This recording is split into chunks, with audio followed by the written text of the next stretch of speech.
Ball coaches in San Antonio today to address those attending the Texas High School Coaches Association annual convention. In all, they were expecting over 13,000 coaches, but at last count, over 15,000 on hand to take part after it had been canceled last year due to the COVID-19 pandemic. Up first today is the Aggies' Jimbo Fisher, who is coming off his best season in Aggie land, finishing 91, fourth overall in the country, the highest ranking the Aggies have received nationally since 1939 when they won the national championship. Fisher is about to start his fourth season on a contract that pays him $7.5 million a year. Now, one of the new things he'll have to address is the amount of money players can make now based off their likeness, something they'll have some players making much more than others.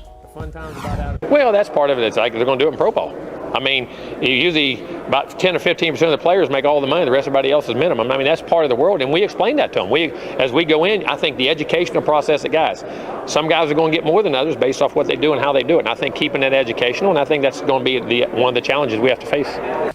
Following Fisher today was UT's new head coach, Steve Sarkisian, and he helped lead Alabama to the national championship as their offensive coordinator. Now he takes over for Tom Herman after he was fired following the Longhorns' 55-23 victory over Colorado in the Valero Alamo Bowl here in San Antonio, finishing with a disappointing 7-3 record. Sarkisian is supposed to get the Horns back to national prominence.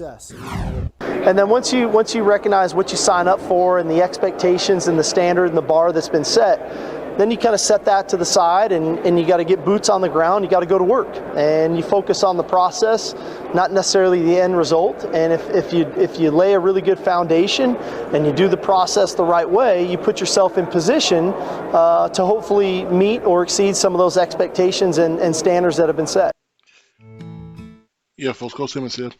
What you just saw right there was a video from last year, 2021, the Texas High School Coaches Association conference convention. This year is July 17th through 19th in San Antonio. It's $60 to attend, but that's not what I wanted to talk to you about today. We want to look at the confirmed speakers from the 2021 lineup. Those are the ones who spoke last year, okay? And I want to build this up so everybody can see this in the back row.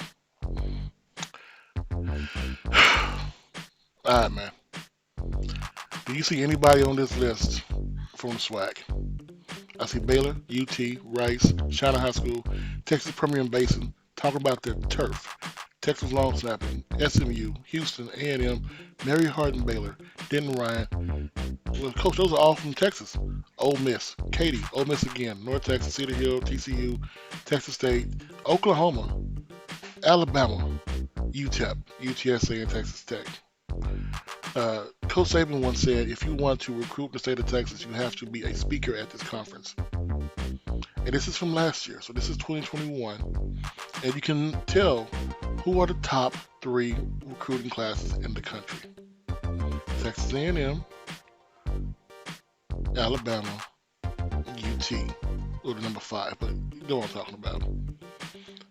If you want to network with other coaches, get your resume away, talk to people by joining that staff, you become what's called a visitor. Registration $60 to visit. 15,000 coaches showing up nationwide. If you want to become the one that they're talking to, put a face to your university, let them know that, hey, I'm going to be here challenging for titles. This is what you do. This is why you send your head coach or someone from your university. I don't care what you say. I don't care what anybody says about my school's bigger than this. My school doesn't need to come here. My school. Your school's not bigger than Alabama. It's just hands down. If Nick Saban can go there, there's no reason why we shouldn't see the SWAC represented. I would love to have seen, in fact, when I go next year, I'm going to wait and I'm going to see how many SWAC schools are going to be there. I will interview every single one personally if I have to. I don't understand why, and it shouldn't be a big deal on why these schools are not here. What I'm going to do, I will reach out to every single university. I will tag every single one of them in this video. Maybe they didn't know or they forgot about this conference. What you want you to do, if you love your school, if you love football at your university, you reach out to your AD, you reach out to your coach, and ask them, why are you not here? This is a spot I would love to see Willie Simmons, love to see Coach Maynard. Coach McNair should definitely be here. Build a foundation, build a reputation that your school will help their kids out. Even if it's just showing about your new turf, showing how your field can lessen kids' injuries and lessen kids getting concussions and knee contusions and high ankle sprains. That little small detail, when the kid asks about, well, how are they with this thing, gives the coaches on the high school level more ammunition to send more ammo your way. This is very simple, very quick video. It's something that should have been taken care of a long time ago, but we have to call out our coaches. Yes, we can do the transfer portal, but if all you get the transfer portal kids, your reputation will dry out. And it may have been a 5-star or 4-star who thought about going to your school, but once they realize you don't recruit any high school kids, they're not going to go there. Coach Simmons, I'm out.